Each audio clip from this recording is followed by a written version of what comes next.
2009 بو پێتێک ji gevêrê rabû ber bi asîman ve rabû hečkûn û tavzabû tovên di nava lepîda li çera lê belav bûn ku lîk berbûne derdorê gelek pêşîyar bûn gelekan jî jêre digot çi pêwîstit pê bû lê nedizanî nava dilî da şêrek lê bû sîlek lê xapêlekê da qirişte we jê çû paqij di fire pêta wî çi rûska wî pê bû beselo dê dest berdin gotinên poçovala deberdin ji wan esanê kedidin bi sala Dibê tu nepejirînê lê revcî li vê qirala nebê vala ez ji ku ketaye bi sala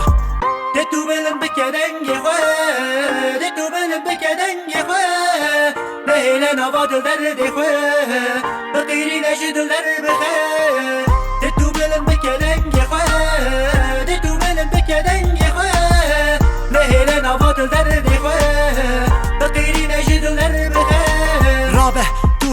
Bilin bike dengê xwe Nehêle mirovên vala ser te bandorê bike Jiyan zivike erê lê barê wê geleke Xwe nexiye bin vî barî de te qedemê bike Binêre tenî dengeke biqîrîne şerm neke Ew dumana ser te dide nehêle te winda bike Ne windake tu xwed xwindirê peyda bike Rewşenbîrê tu dibînî hişê xwe bela bike Tê bela bike Repçî ji te remîn nake Gudarî lê bike Ewrêya te vedike Dîlana rapê kurdî ji kurdî ra bela bike Bi pê hîpopa kurdî ciwanên kurd şiyar bike Dê tu bilin bike dengê xwe